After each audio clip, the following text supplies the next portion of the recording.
사도 바울이 고린도에 보낸 편지의 특징은 고린도 교회의 리더 몇 명에게만 읽어보라고 보낸 것이 아닙니다. 고린도 교회에 보낸 사도 바울의 편지는 교회 전체에게, 교인 전체에게 공개된 편지입니다. 오픈 레터지요. 그렇기 때문에 그 편지에 쓰여진 모든 내용을 고린도 교회 교인들이 다 알아야 된다라고 하는 거예요. 몇 사람만 알고 그것을 잘못해서 또 내가 바울로부터 비밀 편지를 받았다. 이런 식으로 교회의 파벌을 강화하는 데 사용되어서는 안 된다라고 하는 게 이 고린도 교회에 보낸 사도 바울의 편지의 중요한 의미가 된다라고 하는 거죠. 오늘 말씀 4장에서 그러기 때문에 사도 바울이 강조하는 것이 있습니다. 무엇입니까? 고린도 교회 교인들, 너희들은 그리스도의 일꾼이다라고 하는 것을 강조합니다. 여러분들 잘 아시다시피 그 당시 사회는 노예 제도가 존재했습니다. 사람에게 신분이 있었습니다. 그래서 그 신분에 맞게 살아가야 하는 삶의 규범들이 있었습니다. 하지만 사도 바울은 그 시대, 그 사회가 가지고 있는 시스템과는 다른 의미에서 일꾼이라고 하는 말을 사용하고 있습니다. 그 일꾼의 새로운 의미를 담아서 예수 믿는 자들이 그 일꾼의 의미를 새롭게 깨달아 알고 그 주어진 믿음을 가지고 일꾼의 역할을 잘 감당해 나아가야 된다라고 하는 것을 설명해 주고 있습니다. 그러니까 사도 바울에게 있어서 이 일꾼이라고 하는 단어는 아주 중요한 의미를 가지고 있는 신앙의 단어이고 또한 사명의 단어이고 또한 한 교회를 세워나가는 아주 귀중한 열쇠가 된다라고 하는 것이지요. 그렇다고 한다면 오늘 주신 말씀을 통해서 이 사도 바울이 말한 일꾼의 의미를 나도 깨달아 알아. 정말 주님을 위한 일꾼, 교회를 위한 일꾼, 복음을 위한 일꾼으로 어떻게 신앙생활에 나아가야 할까 함께 말씀을 통해서 그 의미를 살피고 은혜 나눌 수 있기 원합니다. 자, 우리 1절 말씀 보십시다. 1절 말씀 찾으셨습니까? 우리 같이 읽습니다. 시작. 사람이 마땅히 우리를 그리스도의 일꾼이요 하나님의 비밀을 맡은 자로 여길지어다. 아멘. 사도 바울은 고린도 교회 성도들이 두 가지 역할을 감당해야 된다라고 말하고 있습니다. 그런데 이것은 고린도 교회 교인들이 생각해서 이 두 가지 해야 됩니다라고 말한 것이 아니라 고린도에 살고 있는 사람들이 예수 믿고 교회를 세워서 그 고린도 교회 다니면서 신앙생활하고 있는 사람들이라면 이 두 가지는 마땅히 이 두 가지만큼은 완전하게 깨달아 알고 그것을 실천하는 사람들로 생각하고 여기고 있고 당연하다고 생각하고 있다라고 하는 거예요. 네. 사람들이 너희들을 마땅히 이것은 아주 잘하는 사람들로 간주해주고 있다라고 하는 겁니다. 그러니 어떻습니까? 거기에 합당하게. 아니 사실은 세상 사람들의 기대에 부응하는 것이 아니라 예수 믿는 사람이라면 교회 다니고 있는 사람이라면 이것은 이미 자기의 것으로 만들고 그것을 가지고 믿음과 삶을 살아가는 당연한 성도의 모습을 가지고 있어야 된다라고 하는 의미에서 사도 바울은 1절을 말해주고 있다라고 하는 것입니다. 자, 그렇다고 한다면 1절을 좀 깊이 보십시다. 사도 바울이 뭐라고 말합니까? 고린도 교회 중에서 몇 명들만, 그게 아니죠. 우리라고 하는 1인칭 복수를 썼습니다. 사도 바울까지 포함시켜가지고 고린도 교회에서 사도 바울로부터 복음을 듣고 배운 자들, 예수 그리스도를 구세주로 고백하며 신앙생활이 나아가고 있는 모든 사람들을 다 포함했습니다. 고린도 교회 교인들입니다. 이 고린도 교회 교인들이라고 한다면 적어도 두 가지, 세상 사람들과는 구별되는, 그래서 세상 사람들이 교회 다니는 사람, 그리스도 믿는 사람, 그러면 이 두 가지는 꼭 생각하고 있다라고 하는 거예요. 그럼 그 두 가지가 무엇입니까? 첫 번째는 그리스도의 일꾼으로 세상 사람들은 그리스도를 믿고 교회 다니는 사람들을 생각하고 간주하고 있다라고 하는 거예요. 그리스도의 일꾼입니다. 여기서 사용된 일꾼이라고 하는 단어는요, 원래 단어 뜻 자체는 배 밑창에서 노를 짓는 노예입니다. 배 밑창에 들어가 배에 노를 짓는다라고 하는 것은요, 상상할 수 없을 만큼 힘든 일을 감당하는 겁니다. 그런데 또한 여기에서 이 단어가 가지고 있는 뜻 말고 너희가 그리스도의 일꾼이라고 했을 때 중요한 포인트는 무엇이냐 하면, 이 일꾼이라고 하는 사람들은 누구에게인가 소유되어 있다, 누구에게인가 종속되어서 돕는 역할을 감당하는 사람이다라고 하는 뜻도 가지고 있습니다.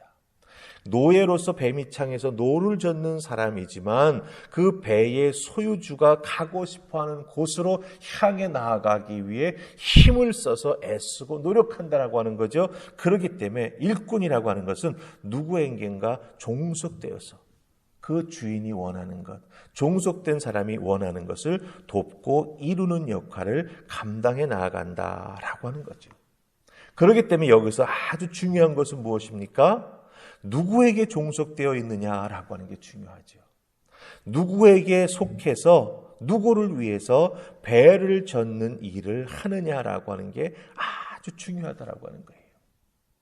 사도 바울은 누구에게 종속되어 있다고 말합니까?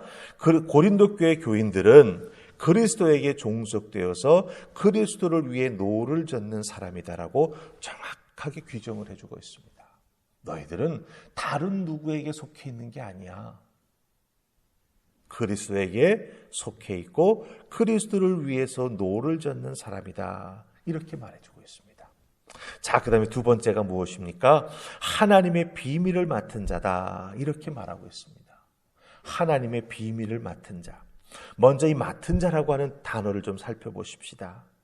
원래 이 단어, 맡은 자라고 하는 단어가 가지고 있는 뜻은 뭐냐면 가정을 돌보고 관리하는 청지기를 뜻합니다. 주인의 지체가 높아요. 그렇기 때문에 집안에서 관리해야 될 게 참 많이 있습니다. 그래서 집안에 있는 모든 대소사를 넘어서 재산 관리까지 책임지고 맡아서 모든 것을 일하는 그 사람을 관리자라는 단어로 썼습니다. 성경에서는 이 단어를 청지기로 번역할 때가 많이 있어요. 청지기. 주인 대신해서 집안을 관리하고 책임지는 사람입니다. 이 청지기에게 주어진 책임이 바로 무엇입니까? 하나님의 비밀이 주어졌다고 하는 거예요. 이 하나님의 비밀을 관리하고 이 하나님의 비밀이 왜곡되지 않도록 지켜나가고 이 하나님의 비밀을 모르는 사람들에게 전해주고 알려주고 가르쳐주는 책임이 누구에게 있다? 이 비밀을 맡은 자. 누구입니까? 고린도 교회 교인들에게 있다라고 하는 것이죠.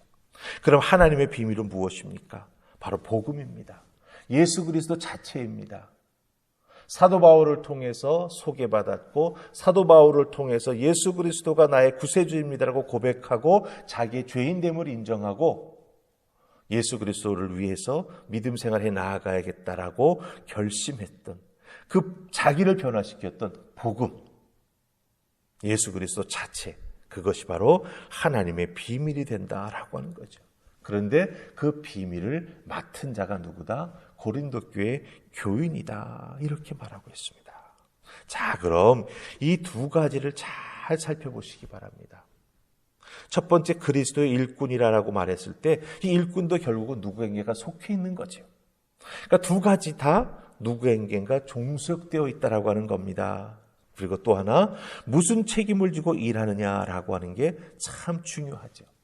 그리스도의 비밀을 책임지고 그것을 위해서 일하는 자, 그것을 위해서 헌신하고 봉사하는 자가 누구다? 고린도 교회 성도들이다. 이것을 우리에게 적용시켜 보십시다. 이 당하동 지역에 사는 사람들은 우리 하늘품 화평교회에 다닙니다 라고 내가 누군가에게 말했을 때, 그렇죠? 무슨 생각을 할까요? 우리가 그렇게 말하는 것을 듣고 우리를 바라볼 때 고린도 교회 성도들을 고린도에 살고 있는 사람들이 바라보았던 것처럼 그 두 가지로 우리를 바라본다라고 하는 거죠. 아, 저 사람들 교회 다닌데, 예수 믿는데, 하늘품 화평교회 다닌데, 그럼 무슨 생각을 할까요? 예수 그리스도를 위해서 일하는 자들이구나. 그 첫 번째가 그 생각합니다. 그 다음에 저들에게는 우리가 알지 못하는 복음이라고 하는 게 있어. 그걸 믿어. 즉 하나님의 비밀을 맡은 자로 우리를 여기고 생각한다라고 하는 것이죠. 그럼 생각해 보십시다. 난 그리스도에게 정말 종속되어 있는지, 난 하나님의 비밀을 제대로 알고 맡은 자로서의 삶을 살아가고 있는지. 하나님의 비밀을 맡았다라고 하는 건 이렇게 바꿔볼 수 있어요. 나는 구원의 확신을 가지고 있는지, 그 구원의 확신에 기초한 믿는 자답게 책임 있는 삶을 내가 살아가고 있는지, 그리고 복음을 관리하는 자로서, 그렇죠? 맡은 자라 그랬지 않습니까? 관리하는 자로서 복음을 전하고 가르치고 주님을 섬기는 일에 있어서 최선을 다하고 있는가? 한 절에 나오는 말씀이지만 그 속에서 우리가 스스로를 돌아보고 생각해야 될 것이 생각보다 많이 담겨져 있습니다. 나는 그리스도의 일꾼인가? 나는 하나님의 비밀을 맡은 자인가? 일꾼이고 맡은 자 맞습니다. 부족하고 연약한 부분이 있지요. 그 부족하고 연약한 부분은 어떻게 해야 됩니까? 성령님의 도우심을 구하면서 그것을 우리가 채워나가야 되는 것이죠. 물론 인간의 힘으로 채워지지 않습니다. 성령님의 도우심을 구한다라고 하는 게 무엇을 의미합니까? 내 힘, 내 뜻대로 안 되니 도와주십시오라고 두 손을 드는 것이죠. 그때 성령 하나님 우리를 도와주십니다.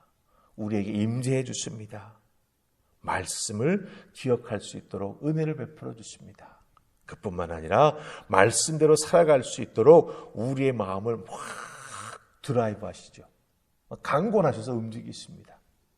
거기에 순종해 나아가게 될 때 우리는 그리스도의 일꾼이요 하나님의 비밀을 맡은 자답게 이 땅에서 살아갈 수 있습니다. 그럼 비밀을 맡은 자답게 살아간다라고 하는 게 무엇일까요? 우리 2절 말씀 읽으십시다. 같이 읽습니다. 시작. 그리고 맡은 자들에게 구할 것은 충성이니라. 아멘. 충성으로 하면 되는 거예요. 충성은 두 마음을 품지 않는 겁니다. 한 마음을 품는 겁니다. 한 마음 품고 주님만 바라보고 뚜벅뚜벅 걸어가면서 일부러 빨리 달릴 필요도 없어요. 자기가 할 수 있는 믿음의 스페이스를 가지고 주님을 바라보면서 열심히 섬겨 나아가게 될 때 우리는 그리스도의 일꾼이요 하나님의 비밀을 맡은 자로서 이 땅에서 믿음의 생활 잘 해나가며 또한 일꾼답게 복음을 증거하며 하나님으로부터 은혜 받는 생활을 해나가는 하나님의 사람이 된다라고 하는 것입니다. 여러분들 오늘 주어진 여러분의 삶의 자리에서 충성하십시오.